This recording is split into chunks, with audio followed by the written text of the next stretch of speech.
Halo sahabat sederhana, dari balita, remaja, dewasa, sampai orang tua, apa kabar semua? Ketemu lagi dengan saya Samsu Setiadi di channelnya Para Sahabat Sederhana. Kami doakan semoga teman-teman semua dalam keadaan sehat dan bahagia.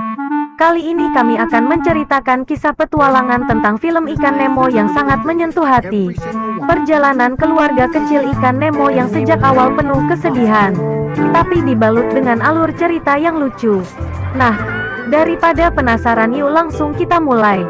Tapi sebelumnya perlu kami sampaikan bahwa ini adalah spoiler alur cerita film. Kalau kalian suka, kalian bisa melihat full filmnya ya. Kisah dimulai dengan sepasang suami istri.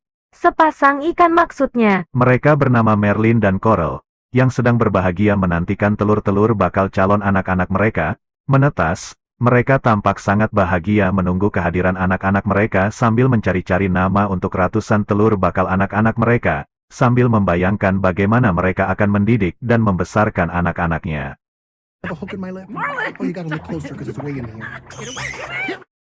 Tapi di tengah-tengah kebahagiaan itu, tiba-tiba muncul seekor ikan predator. Sebenarnya ikan pemangsa ini tidak menyadari keberadaan mereka kalau mereka tetap bersembunyi dan tidak melakukan gerakan yang mencolok. Tapi, Coral sebagai seorang ibu tentu ia mengkhawatirkan anak-anaknya. Padahal Marlin suaminya sudah memperingatkan untuk tidak usah khawatir dengan telur-telur mereka.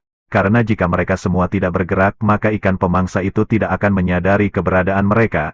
Tapi karena panik, Coral sang istri malah meluncur menuju ke telur-telur mereka. Tentu saja ikan pemangsa langsung menyambar ke arahnya. Sebagai suami, Marlin mencoba melawan dan melindungi keluarganya. Tapi ia bukan tandingan ikan pemangsa tersebut.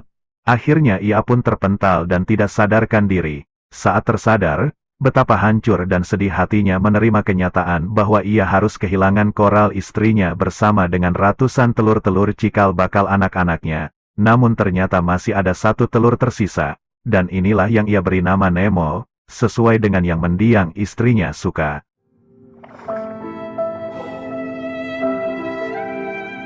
There.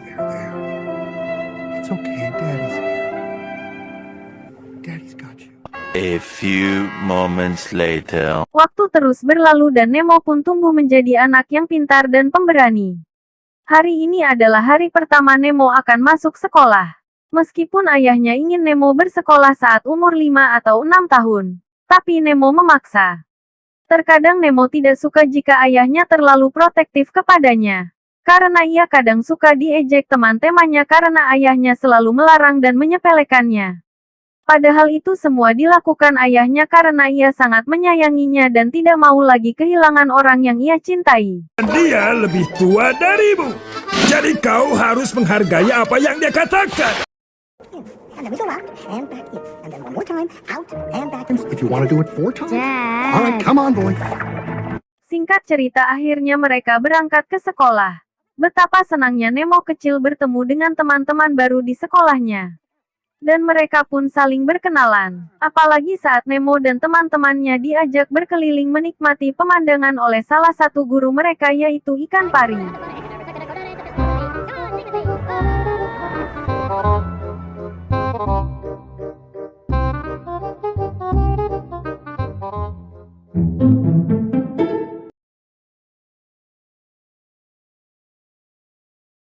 Namun tiba-tiba mereka melihat pemandangan yang jarang terlihat. Mereka melihat bayangan sebuah kapal. Teman-teman Nemo mengejeknya karena ia tidak berani mendekati kapal tersebut. Tiba-tiba Marlin, ayah Nemo, datang dan memarahi mereka lalu berkata bahwa itu tidak aman. Saat ayahnya sibuk protes kepada guru mereka.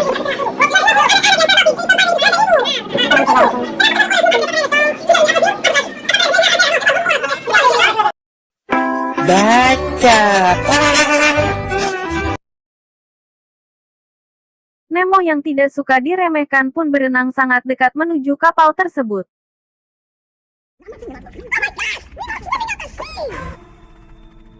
Nemo! Seolah ingin menunjukkan bahwa ia bukanlah seorang seikan yang pengecut. Maka ia pun berenang semakin jauh, dan menjauh menuju bagian bawah kapal tersebut. Sementara ayahnya sangat marah dan khawatir dengan keselamatan Nemo. ia malah membuktikan bahwa ia berhasil menyentuh bagian bawah kapal tersebut dan tidak terjadi sesuatu pun padanya. You just pounded your little tail right back here, Nemo. Right. You were in big trouble, young man. Do you hear me? Tapi tiba-tiba, saat Nemo akan kembali berenang ke arah ayah dan teman-temannya, entah dari mana muncul manusia penyelam dari dasar laut tepat di belakang Nemo. Ia pun kaget bukan main. Tapi terlambat penyelam itu mengeluarkan jaring dan Nemo pun tertangkap. Sementara ayahnya yang ingin menolong merasa keliengan karena tersambar lampu kilat dari kamera yang memotretnya. Alhasil Nemo pun berhasil dibawa kabur naik kapal tersebut. Sungguh malang nasib Marlin. Cobaan yang berat selalu menghampirinya. Setelah sebelumnya dia harus kehilangan istri dan ratusan anak-anak tercintanya, kini ia harus kehilangan anak laki-laki satu-satunya. Tapi ia tidak putus asa. Sekuat tenaga ia pun mencoba mengejar kapal tersebut. Tapi untungnya, seorang penyelam tidak sengaja menjatuhkan kacamata renangnya, dan itu bisa menjadi petunjuk bagi Marlin kelak untuk menemukan Nemo anaknya. Akhirnya Marlin pun kelelahan mengejar kapal tersebut dan ia pun kehilangan jejak. Ia berlari bertanya ke sana kemari berusaha menemukan anaknya kembali. Di sela-sela usaha dan kepanikannya, ia tidak sengaja bertabrakan dengan seekor ikan wanita bernama Dory. Si Dory ini agak aneh sih. Dia memiliki penyakit semacam cepat melupakan ingatan jangka pendek, jadi sering gak nyambung gitu. Untungnya si Dory ini dapat membaca, jadi Marlin membutuhkan dia untuk membaca petunjuk yang tertulis di kacamata renang yang terjatuh, yang bisa mengantarkan dia bertemu anaknya kembali. Drama pun terjadi di sela-sela mereka mencari petunjuk untuk menemukan Nemo, hingga akhirnya mereka bertemu segerombolan ikan hiu dan hampir menjadi santapan mereka.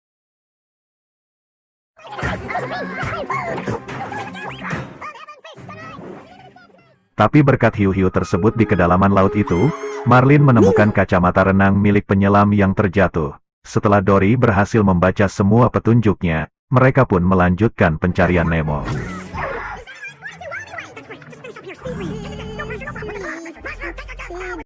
Sementara itu, Nemo tampak sudah berada di dalam sebuah akuarium. Awalnya dia sangat ketakutan. Tapi untungnya para penghuni akuarium menyambutnya dengan sangat baik dan sangat sayang kepadanya. Bahkan mereka mengajarkan Nemo banyak hal, seperti semangat, percaya pada kekuatan diri sendiri dan lainnya. Seperti saat ia terjebak masuk ke dalam saluran water pump. Nobody touch him.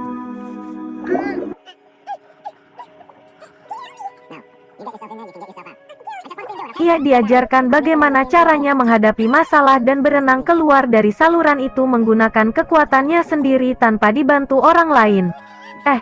Ikan lain maksudnya. Ternyata akuarium tersebut adalah milik seorang dokter gigi. Tapi masalah lain yang lebih menakutkan datang. Karena ternyata, rencananya Nemo akan dihadiahkan kepada keponakan dokter gigi tersebut. Yang mana kalau dilihat-lihat dari tampangnya sih, anak ini cukup lumayan bandel. Terbukti dari informasi dari penghuni akuarium yang lain bahwa ikan terakhir yang dihadiahkan kepada anak tersebut tidak henti-hentinya dikocok-kocok di dalam plastik. Membayangkan hal ini Nemo tentu shock dan sangat ketakutan.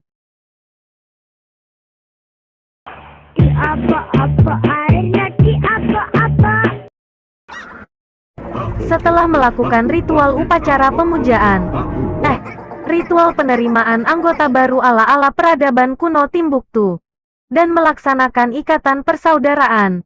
Akhirnya Nemo resmi diterima menjadi anggota sekaligus saudara dari ikatan ikan akuarium, karena dia berhasil melewati ujian yang sepele.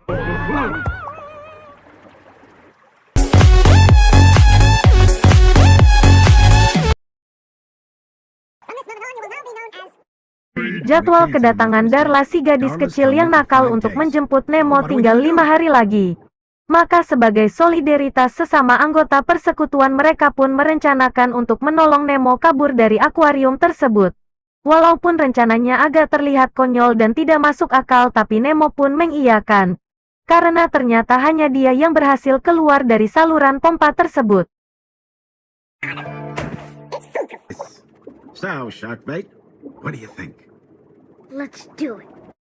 Sementara itu di lautan, Marlin ayahnya bersama dengan Dory masih terus berusaha mengarungi lautan mengikuti petunjuk alamat yang didapat untuk menuju ke daerah Sydney. Tapi di sini rupanya Marlin mulai lelah berjalan. Berenang bersama Dory. Karena ia menganggap bahwa Dory hanya menjadi beban dan memperlambat perjalanannya. Perjalanan apa perenangan ya? Menurut ia lebih baik sendiri karena ia harus segera menemukan anaknya. Belum lagi penyakit Dory yang sering lupa ingatan membuat Marlin semakin lelah. Hal itu pun membuat Dory sedih. Tak disangka gerombolan ikan-ikan yang tadinya tidak peduli saat ditanya oleh Marlin, kini menghampiri mereka. Rupanya gerombolan ikan itu khawatir apakah Marlin sedang mengganggu Dory. Tapi setelah dijelaskan oleh Dory, gerombolan ikan itu pun memberikan petunjuk bagaimana cara untuk pergi menuju Sydney.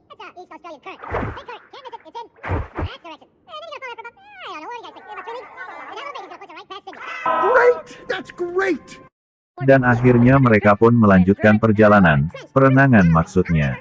Gerombolan ikan-ikan tadi memberikan petunjuk bahwa untuk menuju ke Sydney mereka harus mengikuti arus bawah laut yang deras untuk bisa mencapai Sydney dengan cepat. Tapi sebelum bertemu arus laut itu, mereka harus melewati parit, dan mereka tidak boleh berenang di atasnya namun harus berenang melalui celah-celah parit tersebut. Melihat ada banyak bangkai duri ikan di pintu masuk parit tersebut, mereka pun memutuskan untuk berenang lewat atasnya saja. Tapi tak disangka, di atas permukaan parit mereka dikelilingi segerombolan ubur-ubur penyengat yang sangat beracun dan berbahaya. Sekuat tenaga mereka pun berusaha keluar dari kepungan ubur-ubur beracun tersebut, namun nahas. Di saat mereka akan sampai di ujung parit dan Marlin sudah bisa melihat arus laut yang dimaksud, ternyata Dory masih di dalam kepungan ubur-ubur. Berniat menyelamatkan Dory, akhirnya mereka berdua malah tersengat. Untungnya mereka bisa keluar parit, walau akhirnya mereka tidak sadarkan diri. Nah, bagaimana kelanjutannya? Karena durasi film masih panjang, kita lanjutkan ke bagian 2 ya teman-teman. You miss your dad, don't you, Shockmate?